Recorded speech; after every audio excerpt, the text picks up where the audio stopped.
안녕하세요. 저는 의사 남편 놈과 진흙탕 같은 싸움으로 이혼 소송을 끝내고 아이와 제 인생을 지켜낸 40대 여자입니다. 혹시 여러분도 제 남편 직업을 듣자마자 왜 이혼했을까 하는 의문이 생기진 않으신가요? 결혼 후에 내내 시달렸던 게 바로 이런 거였습니다. 의사인 남편 아내로 산다는 것 자체가 대단한 일인 것처럼 다들 그렇게 생각하더라고요. 전 여러분께 들려드릴 이 사연을 통해서 좋은 머리를 정말 약자를 위해 쓰는 사람과 한없이 나쁜 쪽으로만 써서 잔인하고 파렴치한 인간이 된 두 사람을 동시에 만나게 되었는데요. 한 사람은 제 인생을 망가뜨렸지만 다른 한 사람은 새 삶을 살도록 도와주었어요. 그리고 이 이야기는 꼭 여러분들께도 들려드리고 싶어져서 사연을 쓰니 따뜻하고 힘나는 이야기 많이 적어주시길 부탁드려요. 저는 대학 시절 의대생과 연애하던 같은 과 친구에게 지금의 남편을 소개받았습니다. 솔직히 의사라고 높게 보는 것도 없었어요. 처음 만났을 때만 해도 그냥 공부를 많이 잘하는 또래 친구처럼 보일 뿐이었죠. 그리고 남편 집안이 특출나게 잘 살거나 그랬던 게 아니라 더더욱 실감 못했던 것도 있는 것 같아요. 그리고 대학 때부터 시험 기간도 치열하게 준비하던 탓에 잘 만나지도 못했기 때문에 권태기도 빠르게 찾아왔고 어느 순간에는 제가 누굴 사귀고 있는 건지도 모르겠더라고요. 그래서 몇 번이고 일하는 병원에 찾아갔습니다. 이 말을 하려고 말이죠. 바쁘지? 우리 데이트한 게 저번 달이었더라? 아, 알아. 네 상황 아니까 그게 서운하다는 말은 아니고 그냥 이렇게 서로 잘 챙겨주지도 못하고 미안하단 이야기만 하면서 지내느니 이젠 각자 자리에서 열심히 사는 게 더 낫지 않을까 싶어서. 그리고 너도 꼭 의사 되고 싶다고 했으니까 거기에 더. 그런데 그리고 하루 한 시간도 잠을 못 자는 험난한 인턴 생활 때문에 잠깐 저를 만나는 동안에도 어느새 잠이 들어버리더라고요. 어, 미안해. 내가 잠 못 잔 지 일주일이 돼가서 제정신이 아니야. 우리 사이 말이야. 진지하게 다시 생각. 연락 왔다. 어쩌지? 가봐야 할 것 같은데. 이것도 몰래 잠깐 나온 거거든. 미안해. 우리 그리고 다음 주에는 꼭 데이트하자. 하루 쉬게 해주신댔어. 그날은 무슨 일이 있어도 쉴 거야. 의사 가운을 입고 절 보며 손을 흔드는 그 사람을 보면서 저는 헤어지자는 말을 차마 할 수가 없었습니다. 정신적으로도 체력적으로도 한계에 다다른 남자친구에게 이별까지 통보하고 돌아설 만한 독한 마음이 없었던 거죠. 그렇게 3년쯤 지나서 남편은 병원 생활에 조금 적응을 했는지 일에 더 욕심을 내기도 했고 빨리 결혼해서 자리를 잡고 싶어 하더군요. 나 그래도 올라갈 수 있을 만큼은 가볼 거야. 이 분야에서 내 이름 석자는 꼭 남길 거라고. 그리고 인턴 때 당신하고 만나지도 못하고 잠 못 자고 산 게 아까워서라도 이악 물고 할 거야. 근데 그러려면 난 당신이 옆에 계속 있어줘야 할 것 같아. 그러니까 우리 결혼하자. 어? 결혼? 근데 난 아직 공부하고 싶은 게 더 있는데. 그리고 제가 고민하고 있던 차에 시댁에서도 남편을 누군가 옆에서 적극적으로 내조도 해주고 도와줬으면 하는 마음이었는지 의사 아들 대단하다고 콧대 세우고 따지는 것도 없이 어머니까지 찾아와 설득을 하는 겁니다. 우리가 양심 없는 사람들은 아니란다. 솔직히 남들처럼 뒷바라지도 제대로 못 해줬어.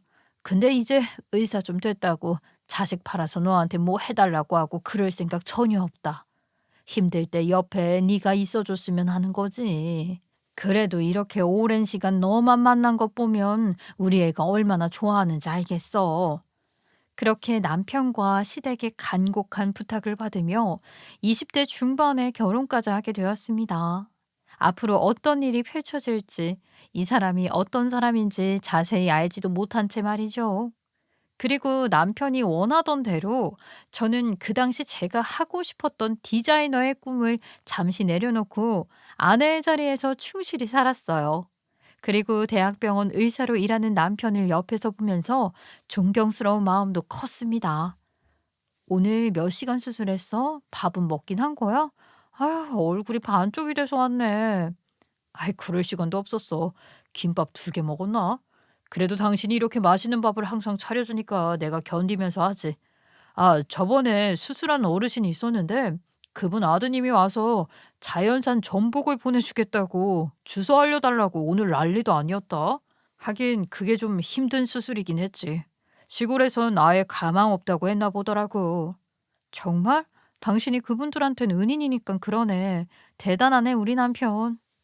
그리고 남편은 자기 관리에도 철저했습니다. 나 밥 먹고 운동 갔다 올 건데 운동복 좀 찾아줘.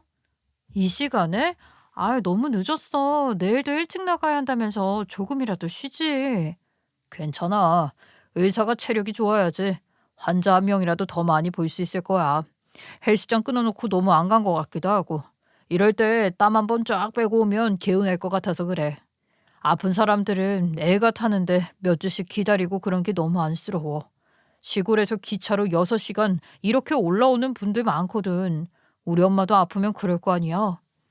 환자 생각해주는 훌륭한 의사네 정말. 이런 말 할 때마다 신기해 죽겠어. 난 솔직히 당신이 진짜 의사 될 줄 몰랐거든. 당신 기억하는지 모르겠는데 내가 당신 인턴할 때 병원에 한 번씩 찾아갔었잖아. 그때 헤어지자는 말하려고 갔다가 당신이 말만 하면 하도 졸아서 말도 못하고 돌아온 게 셀 수 없을 정도라니까. 아이, 뭐라고? 얼굴 보고 싶어서 찾아온 줄 알았더니 나를 차려고 했었다고? 야, 말도 안 돼. 이런 남편은 어디서 쉽게 구할 수 있는 줄 알아? 당신 그때 내가 잠든 걸 진짜 고맙게 생각해라. 그런데 2년쯤 지나 첫 애가 생기고부터 남편이 제정신으로 집에 오는 걸 보기 힘들어지는 겁니다. 초반엔 다른 남자들이 그렇듯 한창 어린애가 있으니 잠이라도 깰까, 남편도 와서 편히 쉬기가 힘들어서라고 생각하고 저도 이해하려고 했어요. 그런데 아이가 학교에 갈 나이가 돼서까지 남편은 술독에 빠진 인간처럼 살았죠. 한때는 자기 관리 때문에 술, 담배는 절대 안 하던 사람이 가면 갈수록 회식을 핑계 삼아 신나게 마시더니 인사불성돼서 집에 오는 날이 너무 많아지더라고요. 처음엔 나아질 거라 믿으면서 줄여가겠다는 남편의 말을 철석같이 믿고 가벼운 잔소리로 시작해 바가지도 긁어보고 나중에는 어르고 달래보다가 빌기까지 했어요. 점점 커가는 애한테도 그런 아빠의 모습을 보이는 게 제가 너무 부끄럽더라고요. 아이에게도 존경받는 자랑스러운 아빠였으면 했는데 우리 아이가 그린 그림 속 아빠는 늘 취해서 벌겋게 달아오른 얼굴에 잠만 자는 모습이었으니까요. 그러던 하루는 남편을 보고 숨는 아이에게 이런 짓까지 하는 겁니다. 아이, 이놈의 자식. 너 아빠가 고생하고 집에 왔는데 나와서 인사 제대로 안 해? 이씨, 어린 게 얼굴 반만 내놓고 왜 아빠를 구경하고 있어? 너 아빠가 웃음냐? 너 누가 이런 집에서 살게 해줬어? 다 아빠 잘 만난 덕이야. 조용히 안 들어와? 애한테까지 무슨 짓이야? 정하나, 얼른 들어가서 자. 아빠가 지금 좀 취해서 목소리가 커진 거지. 너한테 화내고 그런 거 아니니까 무서워하지 말고, 응? 아빠가 돈 주면 나올래? 나와 보라니까. 얼마 줄까? 5만 원? 야야, 부족해? 어린 게 벌써 돈을 밝히네. 10만 원. 야, 아빠가 특별히 용돈 준다니까. 아이에게 이러는 걸 보고선 잘못돼 가고 있다는 걸 느꼈죠. 아침마다 해장국 끓여 바치는 것도 너무 질린다. 당신 요새 왜 이러는 거야? 내가 오죽 스트레스가 많으면 그러겠어. 우리가 풀 게 술 말고는 없잖아. 그럼 전에는 어떻게 견뎠는데? 술, 담배 하나도 안 하고 잘만 살았잖아. 좋은 의사 되겠다고 새벽에 운동까지 하던 사람이 어떻게 이렇게 변해? 당신 아침마다 술 냄새 풀풀 풍기면서 회진 도는 거 부끄럽지도 않아? 당신 같은 의사를 어떻게 믿고 몸을 맡겨? 어쩔 수 없었다니까, 회식이라서. 내 실력까지 건드릴 건 없잖아. 의사로서도 아빠로서도 좋은 게 하나도 없으니까 하는 소리야. 그리고 가만히 있는 애한테 왜 그러는데? 어린애 앞에서 생색내니까 좋아? 애가 당신 보면 무서워하니까 방문부터 잠그고 안에 있잖아. 근데 무슨 말을 그따위로 해? 그리고 당신이 애한테 설명 잘해주면 되지. 그런 걸 말해주니까 나쁘게만 보잖아. 설명? 이 꼴을 어떻게 설명해? 어떻게 미안하단 소리가 안 나와. 그 소리가 왜 그렇게 듣고 싶어? 내 입에서 그 말은 도저히 못하겠으니까 그냥 이걸로 좋게 정리하자. 그러더니 남편은 지갑에서 현금 뭉치를 꺼내 식탁에 올려두는 겁니다. 돈으로 사과를 하겠다는 거야, 지금? 그래, 세상에 돈으로 안 되는 게 있나? 당신도 마음에도 없는 미안하단 말 듣는 것보단 이게 낫잖아. 안 그래? 그래도 내가 한 달치 해장국 값은 쳐준 것 같은데 혹시 부족하면 말해. 내 카드로 뭐 하나 사고 싶으면 사던가. 그리고 내 주변의 의사 부인들 다 이 정도는 눈 감아주고 살아. 우리가 벌어다 주는 돈이 얼만데? 당신은 돈하고 미안하단 말이 같아? 그런 식으로 떼을 수 있다고 생각하는진 모르겠는데 난 안 통한다고. 당신이 돈 많이 벌어와서 여유롭게 지내는 건 사실이지만 그게 어떤 일이라도 감수하면서 살아야 한다는 뜻은 아니야. 이깟 돈 말고 사과하랬어 분명히? 못하겠다는데 왜 그래? 난 미안하단 말 듣는 사람이지 하는 사람 아니야? 그리고 내가 이런 기회에 애들 밥이라도 챙겨주고 다 같이 회포도 풀고 하니까 내 말을 잘 따르는 거라고.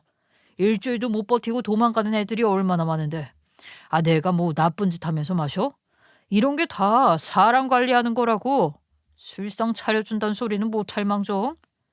술상까지 말하면 사람도 아니지. 당신 토해놓은 옷 매일 빨래하고 새벽마다 잠도 못 자고 해장국 끓이려고 일어나는 것도 미치겠는데? 당신이 이렇게 이해를 못하니까 내가 밖으로 나가서 사람들하고 풀고 다니는 거야. 돈을 잘 버는 의사가 된 건 사실이지만 어느 순간부터 저에게 남편은 빵점짜리 인간이 되었죠. 그저 모든 걸 돈으로 대충 해결하려는 태도가 생기더군요. 나중에는 남편과 진득하게 대화를 하는 것도 힘들어졌고, 저도 점점 그런 생활에 지쳐가고 있었어요. 또 무슨 말만 하면 피곤하다는 소리로 피해버리니 남편과 말 없는 게 일상이 되어 가더라고요. 그러던 중 얼마 뒤에 이런 기막힌 일까지 생겼습니다.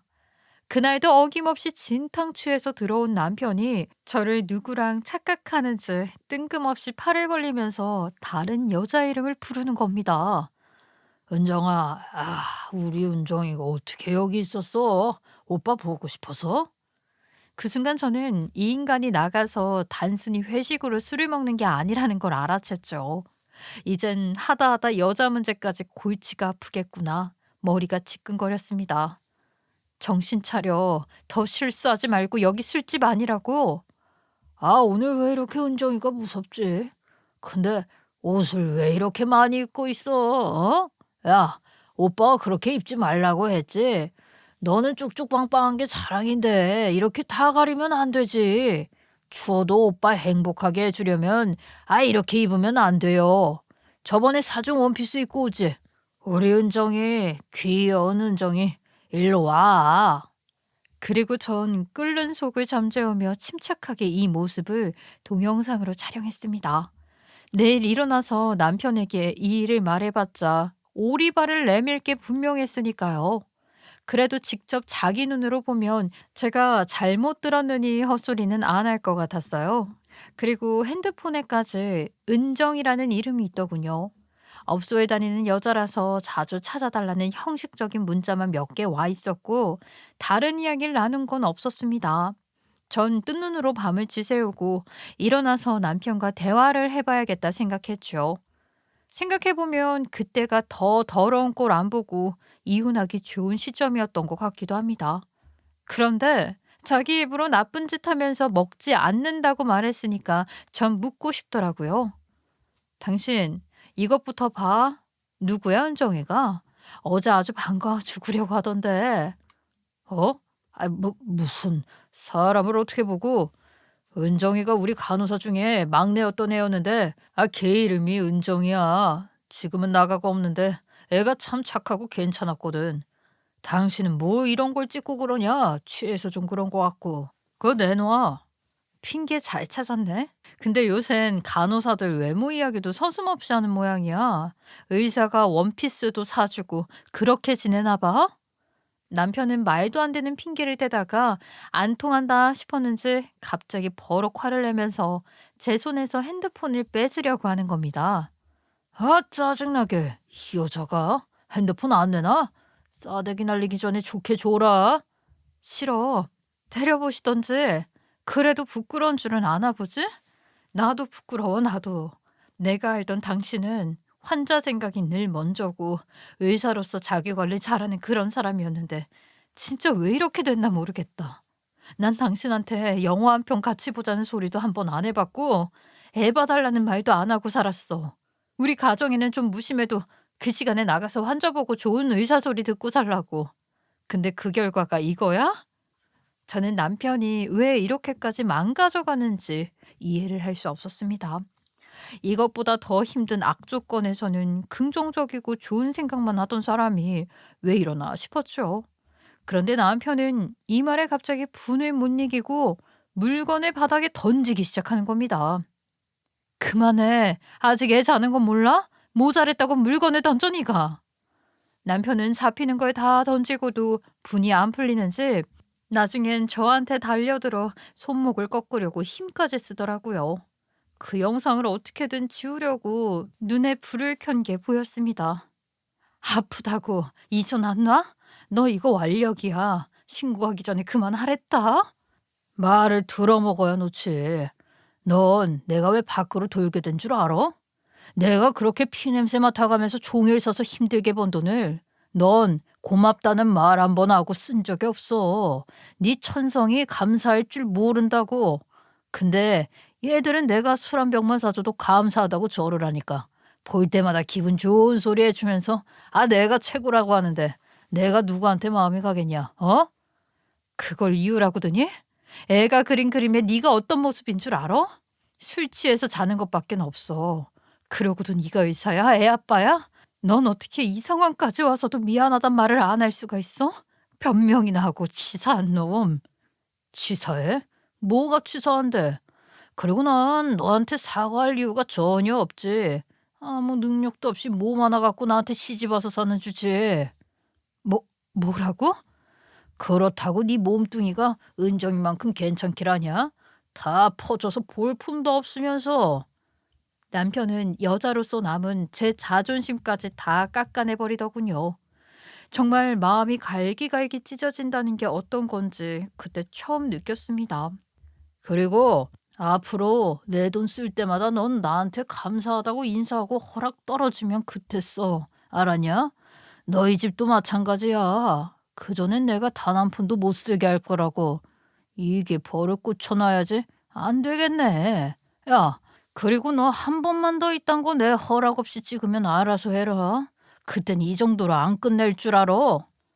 너 내가 지금 애 때문에 참는 거야. 확 침이라도 뱉고 싶어. 남편은 제 손목을 얼마나 오랫동안 잡고 비틀었는지 그새 상처가 들었더라고요.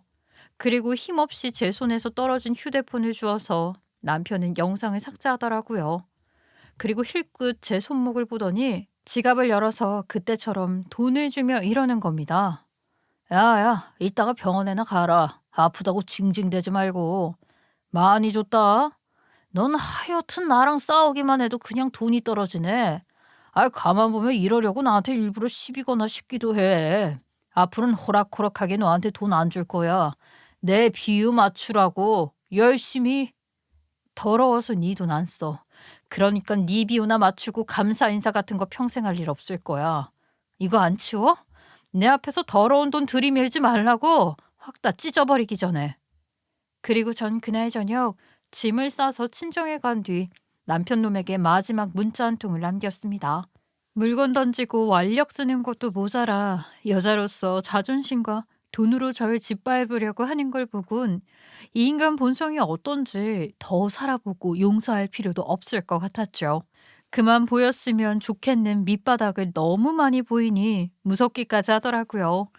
그래도 한때 잠시나마 남편으로서 한 사람으로서 존경스러운 마음을 가졌던 적도 있었으니까요. 우리 10년 넘는 결혼 생활 이제 정리하는 게 좋겠어. 애 앞에서 더 추한 꼴도 보고 싶지 않고 당신 말대로 애쓰고 벌어다 주는 돈 고마운 줄도 모르고 써대는 여자랑 당신도 살 필요 없을 것 같은데 빨리 정리하는 게 좋겠어. 서류 보낼게. 벽이 파일 정도로 던져서 깨져버린 리모컨과 제 팔에 선명히 남은 자국을 가만히 들여다보면서 저는 이게 나중에 우리 아이와 제 가슴에 더 큰 상처로 남게 될 거라는 확신이 들었습니다. 그래서 더 고민해 볼 필요도 없었던 거죠. 그리고 더 소름 끼쳤던 건 주변 사람들은 모르는 이 인간의 두 얼굴이었습니다. 형수님, 내일 아무 때나 편하실 때 병원 들르세요. 제가 봐드릴게요. 형이 우리 병원 예약 잡아달라고 직접 연락까지 했더라고요. 하여튼 형수님 생각 하나는 끔찍하다니까요. 이런 사랑꾼이 없어요. 운동하다가 손목 다치셨다면서요. 많이 안 좋으신 거예요? 밖에서는 한없이 다정한 남편 연기까지 가증스럽게 하고 있더군요. 그런데 늦은 저녁에 제 문자를 본 남편은 다시 그 추악한 본성이 나오고 말았습니다. 제 입에서 이혼이란 말이 나왔던 사실을 또다시 분노를 참지 못하더군요. 야, 이게 꼭지도 있게 만드네. 어디 나한테 이혼하자는 소리를 어떻게 네가 먼저 꺼내? 그 말은 하더라도 내가 한다고. 확시 그냥 너 어제 내가 좋게 끝내주니까 내가 만만해 보이디? 이게 어떤 사람인지 확실하게 보여줘? 어떤 사람인진 너무 잘 알지. 그래서 치가 떨려서 헤어지려고 그런다 왜? 은정이가 해장국을 못 끓인대? 그 여자하고 깨먹고 살면 되겠던데. 기회 줄 때 가서 살아. 그래, 건수 하나 잡았다 이거지? 아이, 근데 어쩌냐? 내가 증거를 싹 다 없애버렸는데. 이게 어줍잖게 되지도 않는 머리를 썼네. 너 일부러 유도해서 내 입에서 그런 말 나오게 한 거지? 불륜 증거 하나 만들어 보려고. 너 내 주변에 깔린 게 변호사 검사인 건 아니야? 아, 대체 무슨 배짱으로 이딴 걸 나한테 보내는데? 가봐야 아는 거지, 그건. 아무리 잘난 변호사가 와도 내 팔에 상처 자국이며 모든 게 증거로 남아있어. 고작 그런 거 하나 쥐고 있으면서 싸우려고 생각하는 줄 알아? 뭐? 아, 뭐가 있단 거야? 왜? 겁나? 보여준다면서 얼마나 네가 대단한 사람인지. 나도 기대할게. 사실 그땐 저도 뾰족한 증거를 갖고 있던 게 아무것도 없었습니다. 그저 싸우기 바빴지 이혼을 오래전부터 준비했던 게 아니다 보니 그런 생각을 할 새가 없었죠. 그런데 그냥 자기 신분 이용해 잘난 척하는 그 인간 앞에서 말이라도 지기 싫은 마음에 큰 소리를 쳐본 거였죠. 그래서 그날 친정엄마한테도 이혼하기로 했다는 그 말을 힘겹게 고백하게 되었습니다. 당연히 며칠 쉬러 온 줄 알았던 엄마는 그동안 제가 겪은 일을 상상조차 못하는 눈치였어요. 저도 가능하다면 엄마에겐 묻어두고 싶은 일이었죠. 이, 이혼? 왜 갑자기 심하게 싸운 거야? 그래도 좋게 풀지 그래. 애 생각해서라도 종일 수술하고 집에 오면 예민한 날이 있을 수도 있어. 피곤하면 사람이 말도 좋게 안 나가고 그러지 않니? 여기서 조금 쉬면서 마음 좀 추스르고 가. 아이, 그렇게 단칼에 결정하지 말고. 그도 그럴 것이 남편은 자기 식구는 집에 있는 물건만큼이나 하찮게 생각하는 인간 말종이었지만 밖에 나오면 유능하고 예의까지 바른 의사였거든요. 최대한 엄마에게 그동안 벌어진 일을 다 말하고 싶진 않았지만 끝까지 저를 설득하려 한다면 하는 수 없이 다 실토할 생각이었습니다. 그런데 며칠 뒤 8살 된 우리 아들이 저에게 슬며시 자기 핸드폰을 건네주면서 사진첩을 보라는 겁니다. 별 생각 없이 열었다가 저는 눈물을 쏟고 말았어요.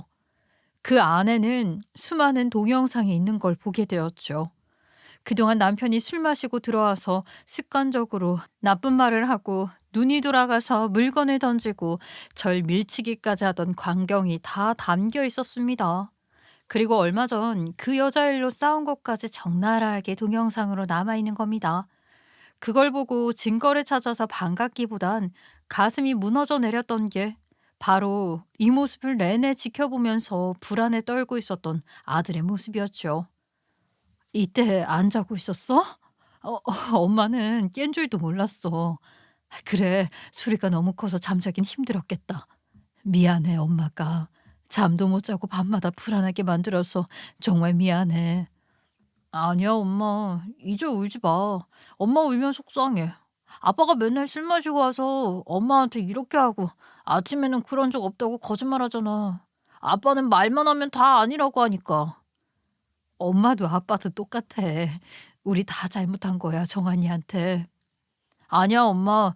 여기서 계속 살면 안 돼? 난 할머니 집이 좋아. 정말? 여기는 정한이 방도 없고 우리 집보다 훨씬 좁은데? 그래도 아무도 안 싸우고 할머니 밥도 엄청 맛있고 또 나한테 잘해주고 엄마는 여기 와서 안 울고 있으니까 나는 훨씬 더 좋아. 그러니까 엄마, 우리 여기서 오래 있다 가자. 이따 아빠 또 술 마시고 와서 화내는 거 아니지? 전 그날 얼마나 아이에게 미안했는지 엄마 방에서 소리도 못 내고 엎드려 울었습니다. 우리가 지옥을 오가면서 눈이 뒤집혀 싸우는 동안 아이를 보지 못했다는 게 부모로서 부끄러울 따름이었죠. 어느 순간 아이와 저한테 밤이 오고 남편이 집에 온다는 것 자체가 공포가 되었더라고요. 그런데 저런 놈이 을사랍시고 높은 데 앉아서 날 깔보고 있다는 것 자체가 너무나 끔찍했습니다. 그리고 누구보다 이 일을 설득하기 힘들었던 사람이 다름 아닌 친정 엄마였는데요. 남편이 순한 양이 돼서 진짜 모습을 감추고 엄마에게 전화를 건 겁니다. 아유, 우리 장모님 목소리가 20대인 줄 알고 잘못 건 줄 알았어요. 아이, 그동안 바빠서 연락도 자주 못 드리고 죄송합니다. 그 사람 거기가 있죠? 아, 제가 말실수를 조금 했는데 마음이 안 풀린 모양이에요. 며칠 푹 쉬고 나면 괜찮아질 것 같아서 저도 기다려 보려고요. 아, 어머니, 오늘 그리고 택배 몇 개 갈 겁니다. 별건 아닌데 그냥 좋아하실 만한 거 이것저것 보냈어요. 엄마, 아무 대답하지 말고 끊어요. 빨리 끊으라고. 택배 오면 싹 다 돌려보내. 아우, 얘가 왜 이래. 어떻게 사람이 말한데 무시하고 끊어. 얘도 참. 왜 내 말을 못 믿는데. 왜 저딴 놈 말을 들으려고 하냐고. 의사니까? 돈 많이 버니까 괴로워도 살아? 내가 그깟 말 몇 마디 때문에 이혼까지 할래요? 엄마 딸을 그렇게 모르냐고. 저 새끼 사람 해치고 돈으로 바르는 놈이야. 그 영상 몇 개를 보자 엄마는 더 못 보겠다고 눈을 질끈 감더니 그 뒤로부턴 무조건 제 뒤에서 돕기 시작했어요. 그리고 저는 우리 아들이 남겨놓은 영상으로 싸울 준비를 시작했죠. 남편이 엄청난 로펌에서 변호사를 데리고 올 확률이 있었기 때문에 저도 변호사님을 잘 알아보는 게 중요했습니다. 그리고 그날 오랜만에 생각난 사람이 한 명 있었어요. 바로 대학 때 남편을 소개해줬던 같은 과 친구였는데요. 아직도 몇 년 만에 한 번씩 연락해서 안부를 묻는 정도이긴 한데 서로 아이 키우다 보니 시간 맞추기도 힘들고 또 사는 곳도 멀다 보니 자주 보진 못했죠. 그런데 변호사 남편과 결혼한 친구라 그런지 그날만큼은 다른 사람보다 이 친구에게 먼저 도움을 청해야겠다는 생각이 드는 겁니다. 어? 난 잘못 걸린 줄 알았어. 이 시간에 무슨 일이야? 잘 지내지?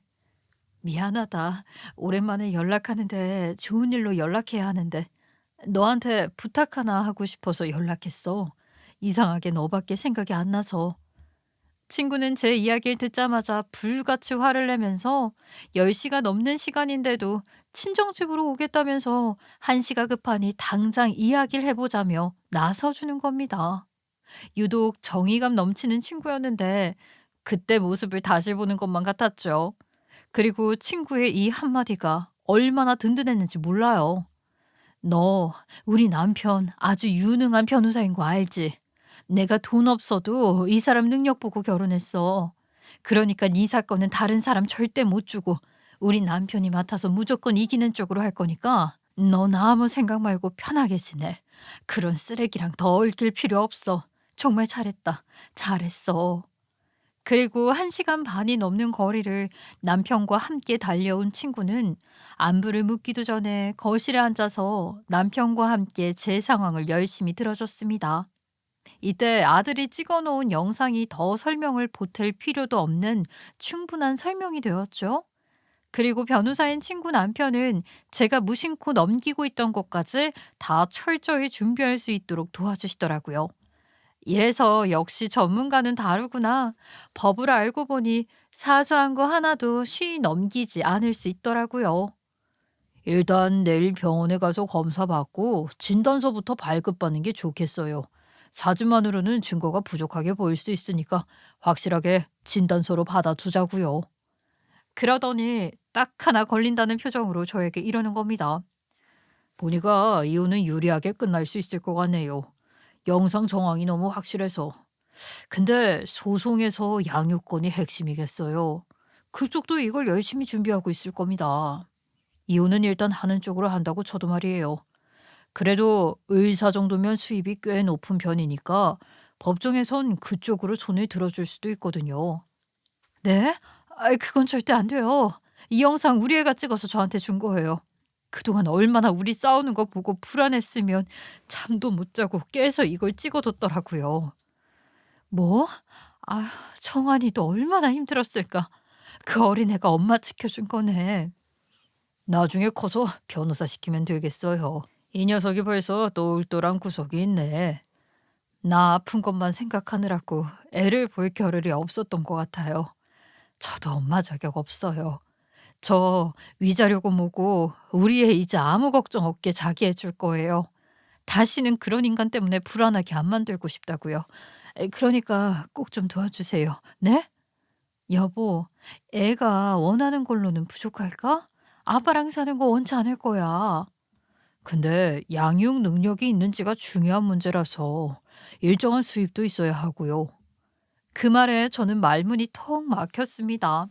그 인간과 헤어지는 것보다 우리 애가 안정을 찾는 게 저에겐 훨씬 중요한 문제였는데 거기서 다른 방법이 안 보이니 벽에 가로막힌 기분이었죠. 지갑 열어서 돈으로 사과를 대신하던 그 인간의 야비한 미소가 떠올라 더 괴로웠습니다. 그런데 그때 갑자기 친구가 좋은 게 생각났다는 듯 이러는 겁니다. 왜 없어? 너 그동안 우리 회사에서 내가 일 준 것도 있었잖아. 기억 안 나? 음? 아유, 잠깐씩 했던 디자인 일 말하는 거야? 일하던 게 있었어? 언제? 입금된 것도 확인할 수 있죠. 네, 그거야 남아있긴 한데. 그때 우리 회사의 디자이너 하나 급히 퇴사해서 나한테 사람 구해달라고 해서 이 친구 소개해줬거든. 그게 꾸준히 몇 건씩 했었는데 어떻게 그거랑 잘 엮어서 하면 안 될까? 그럼 어때? 나 조만간 회사 나와서 새로 차릴 거였는데 그것도 좀 빨리 시작하면 되지. 좋다. 우리가 빨리 준비하면 되겠네. 당신이랑 이참에 같이 일하면 되잖아. 그리고 그쪽에서도 지금 이혼할 마음이 없는 것 같으니까 조금만 시간 벌고 하면 인정이 될 것 같아. 갑자기 두 사람은 해결됐다는 식으로 서로 마주보며 웃는데 저는 이게 무슨 상황인가 했습니다. 어? 그게 무슨 소리야. 자, 그럼 우리 계획을 정리해 볼까? 그런 놈한텐 우리도 똑같이 두 얼굴로 갚아주면 되는 거야. 알았지? 일단 내가 회사 차리면 너 명함부터 팔 거야? 그렇다고 명함만 있는 자리는 아니야. 알지? 이제 애 혼자 키우면서 일해야 할 거 아니야. 너 재능 내가 보기엔 너무 아까워. 그리고 넌 시간을 벌고 일을 하면서 증명하면 돼. 충분히 네가 일할 능력도 양육할 수 있다는 걸 보여주는 거지. 그리고 애도 엄마를 원할 거고. 그럼 끝인 거지. 네, 나머진 저한테 맡기시면 됩니다.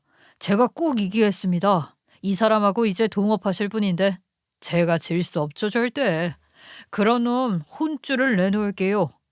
정말 감사합니다. 감사해요, 정말. 그리고 방해될까 싶었는지 방에서 이 이야기를 듣고 있던 엄마도 제 말을 듣고 나와서 친구와 친구 남편에게 꾸벅 인사를 하는 겁니다. 한참 젊은 사람에게 얼마나 간절한 심정이었는지 허리까지 숙여 인사하는 엄마 모습을 보니 저도 가슴이 미어지더라고요. 우리 애 잘 부탁드리겠습니다. 그놈이 집안에서 이런 폭군인지 아무도 모를 겁니다. 제가 아무 도움이 못 돼서 얼마나 미안했는지 몰라요. 딸 속도 모르고 엄마가 돼서 더 살라는 말이나 하고. 그래도 이렇게 좋은 친구가 옆에 있어서 얼마나 다행인지 모르겠네요. 잘 부탁드립니다. 아유, 어머니 별 말씀을요. 이 친구가 지금까지 인생을 잘 살아서 그런 거예요. 제가 대학 때도 얼마나 도움을 많이 받았는데요. 저도 예전에 받은 거 많아서 이럴 때 갚는 거고요. 그러니까 고마우실 거 하나도 없습니다. 그리고 친구는 헤어지는 길에 우리 애까지 챙겨줬습니다. 분명히 본인도 형편이 넉넉하다거나 여유로운 생활을 하고 있지 않을 텐데도 말이죠. 우리 애랑 정한이랑 1살 차이라서 잘 놀겠는데 학교 끝나면 내일부터는 우리 집으로 보내. 몇 시간만이라도 놀다 가라고. 우리 집이 넓진 않은데 장난감이 장난 아니게 많다. 그래도 애들은 애들끼리 서로 어울려 놀고 그래야지. 자꾸 어른들 문제 나오는 집에 있으면 애가 눈치 보거든. 너한테 이걸 어떻게 갚아야 할지 모르겠다. 평생도 부족하겠어. 말했잖아. 넌 네 남편하고 다르게 인생 잘 살아서 그런다고. 얼마 지나지 않아 친구는 회사를 세웠고 저는 친구가 만들어준 명함을 만지면서 또 한 번 고마움의 눈물이 터졌습니다. 그리고 그때부턴 시간까지도 제 편으로 둘 수 있게 했죠. 남편한테는 그걸 감추고 이혼까지는 다시 고민해 보겠다는 식으로 태도를 조금 바꿨더니 남편도 잠시 마음을 놓는 것 같더군요. 그리고 얼마 뒤 변호사님은 하늘까지 우리를 돕는 것 같다며 시원하게 웃더니 은정이라는 여자가 남편한테 엄청난 돈을 빌려가는 바람에 사실상 남편이 지금 수중에 돈이 얼마 없다는 것까지 알려주는 겁니다. 남편도 나가서 헛짓거리 하다가 된통 당한 거죠. 돈 많다고 앞에서 허세나 부리고 있으니 그 지경이 될 수밖에 없었을 겁니다. 그리고 저는 8개월이 넘는 긴 기다림 끝에 이혼 재판까지 가게 되었어요. 아무것도 모르는 남편 놈은 갑자기 마음이 바뀌었냐면서 길길이 날뛰었지만 저는 이날만을 기다렸죠. 그저 양육권을 위한 인고의 시간이었으니까요. 그렇게 화가 난 남편도 유명한 변호사를 써서 맞불 작전을 놓기 시작했죠. 변호사님 조언대로 남편 연락을 피하다가 오랜만에 다시 보게 된 것은 다름 아닌 재판장이었습니다. 그날까지도 남편은 기고만장한 자세로 와서 절 보더니 이러는 겁니다. 돈도 없는 게 변호사를 다고 했네. 참나. 뭐 나라에서 지원받고 공짜로 변호해주는 분이야? 당신 공짜 좋아하면 탈난다. 괜히 비싸게 변호사 구하고 그러는 게 아니거든. 오늘 보면 실력 차이, 수준 차이 다 알 거야. 입 닥치고 가지. 나중에 누군 줄 알고 놀라지나 말고. 그리고 재판 끝나고 나서도 그 소리 나오나 볼게. 재판장에서도 여유로운 생활을 강조하면서 누구보다 가정적인 촉하는 이야기를 들으며 개중엔 제 상황을 못 믿는 사람도 있었을 겁니다. 그래서 전 그들에게 내내 시달렸던 영상을 보여주며 이 영상을 찍은 사람이 아들이었단 사실을 목이 맨 채 말했습니다. 아이와 저는 밤이 오는 게 이 사람이 취해서 엉망으로 집에 들어오는 게 공포였습니다. 단 하루도 마음 편히 자는 날도 없었고요. 물론 저 사람 직업이 돈을 많이 번다는 건 알지만 저도 충분히 우리 아이랑 제가 살 정도는 벌 능력이 있는 사람입니다. 그건 알아주시길 바랍니다. 제 한마디에 갑자기 남편은 억울하다는 듯 가슴을 치며 이러는 겁니다. 미치겠네. 저거 연기하는 겁니다. 그리고 법정에서 거짓말하면 안 되지. 누가 거짓말을 해. 영상에 네 모습 다 찍혀 있는데도 보고도 그 소리가 나오니? 그래, 이혼은 얼마든지 해주겠다니까. 나도 너랑 살 부대끼면서 더는 못 살겠거든. 근데 애는 당연히 내가 키워야지. 애 미래를 위해서라도. 돈도 못 버는 게 무슨 재주로 애 키울 생각을 해? 그게 동정심 유발한다고 될 일인 줄 알아? 근데 너도 얼마 없던데 까보니까? 순간 제 말에 남편은 동공이 흔들리더군요. 내가 의사인 거 잊었어? 얼마 없긴 차고 넘치는 게 돈이다. 그래, 당신 좋아하는 그 여자한테 돈도 거의 다 빌려주고 지금 수중에 가진 거 얼마 없던데? 그러면서 무슨 애를 잘 키우겠다는 소리를 해. 운 좋게 하는 네 일도 얼마 갈지 못 갈지도 모르는데 너 술 하도 마셔서 벌써 손 떨리지? 수술은 제대로 하겠니? 내가 그런 것도 안 알아보고 여기까지 왔을 줄 알았어? 이 빈 깡통 주제에. 뭐? 빈 깡통? 그리고 더는 제가 남편과 감정 싸움하지 않게 저를 진정시키던 변호사님은 재판에서 제 명함을 제출하면서 제가 양육 능력이 있다는 것까지 차분하게 설명했습니다. 여기서 남편 통장에 남은 돈까지 모두 까발려졌죠. 그러자 남편은 갑자기 예상치 못한 상황에 당황해서 몸을 부르르 떨기까지 하더군요. 명함? 잠시만요. 이 사람 집에서 반만 하던 사람입니다. 조작이에요, 그 조작. 근무 증빙 자료도 모두 첨부해서 드립니다.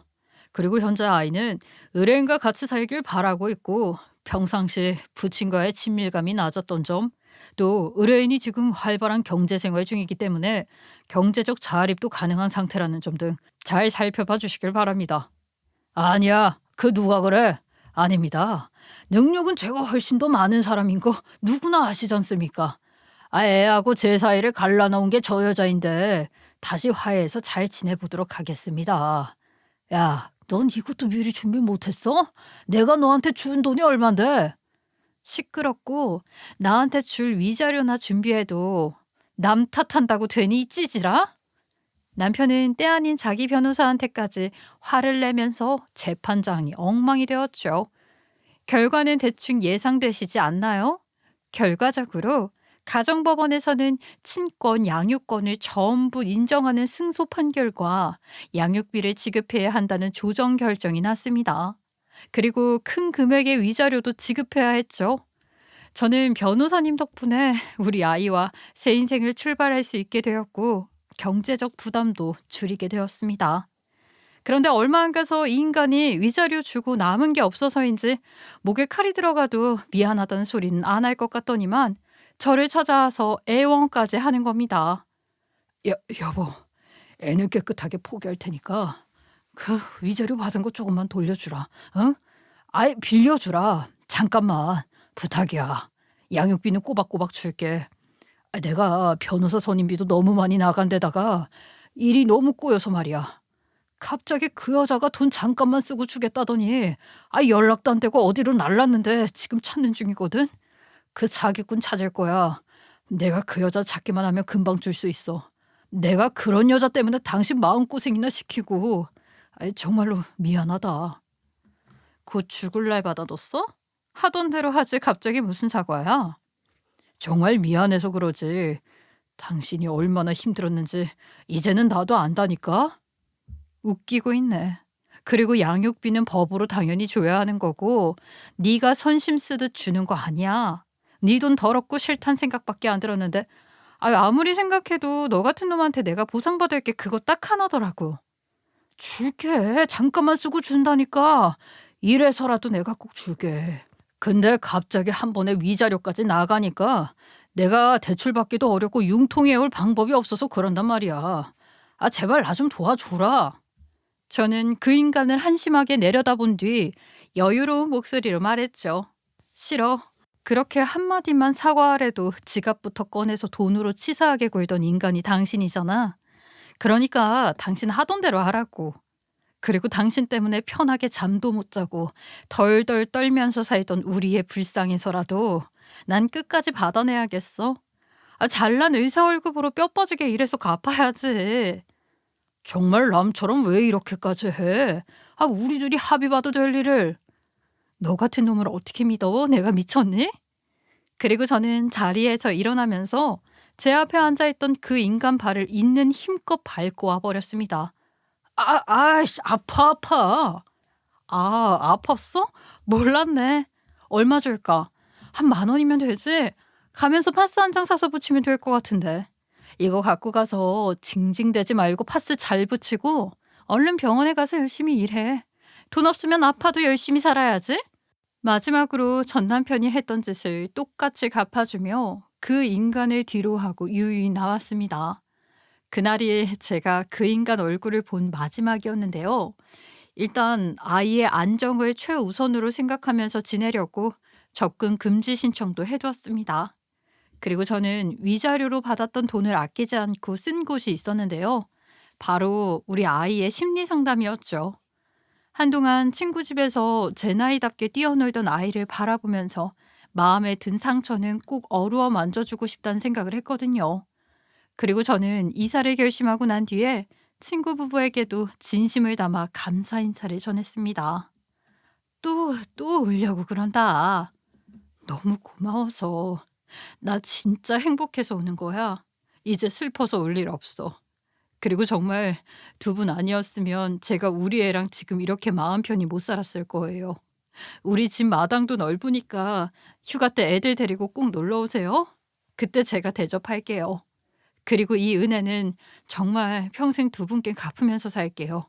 우리 애 크면 제가 꼭 이 이야기도 해줄 겁니다. 은혜라니요. 할 일을 했을 뿐인데요. 그리고 제가 한 말 잊지 않으셨죠? 우리 똘똘한 정한이 변호사 만들 겁니다. 그렇게 저는 바다가 보이는 제주도 작은 마을로 이사를 와서 뻥 뚫린 마음으로 아이와 함께 행복한 생활을 보내고 있어요. 물론 여기서도 친구와 동업자로서 함께 열심히 일하고 있는데요. 친구 배려 덕에 가능한 일이긴 하지만 우리 정한이를 위한 선택이었죠. 전보다 훨씬 많이 웃고 편해진 게 보여서 저도 얼마나 행복한지 모르겠어요. 그리고 변호사님이 농담처럼 한 말인 줄 알았는데 요즘 보면 우리 아들이 정말 변호사가 될 싹이 보이나 싶을 때가 조금 있긴 합니다. 커서 변호사님 같은 사람이 될 수만 있다면야 저도 대찬성이죠. 그리고 전 남편은 술 때문에 손 떨리는 문제가 계속되어서 병원에서 잘렸다는 이야기를 나중에 듣게 되었어요. 개인 병원 여는 것도 어려워지게 생겼다는 말을 들었는데 꼴 좋다 싶더군요. 사실 양육비 때문에 차단도 못하고 있었는데 술만 취했다 하면 저한테 전화 오는 것도 지겨워서 지금은 핸드폰 번호도 싹 바꿔버렸어요. 목소리만 들어도 잊은 줄 알았던 옛 기억이 떠올라서 괴롭더라고요. 그래도 그나마 양심이 있는 시댁에서 양육비만큼은 책임지고 주겠다는 약속을 하셨습니다. 그리고 연말이 오니까 벌써 가슴이 뛰는데요. 친구와 변호사님, 그리고 아이들까지 몇 개월 만에 놀러 온다고 하더라고요. 이번에도 만나서 재미난 추억도 많이 쌓고 씩씩해진 정한이와 제 모습을 보여주고 싶네요. 이제는 친자매나 다름없는 사이가 돼서 언젠간 친구가 절 도와준 것처럼 저도 갚을 날이 오면 좋겠어요. 그리고 혹시나 저랑 비슷한 상황에 처한 분이 있다면 배우자의 좋은 조건은 아무짝에도 의미 없어질 수 있으니 다 내려놓고 사람 하나만 보시길 바랍니다. 저의 빈틈 많은 인생 이야기 들어주셔서 감사합니다.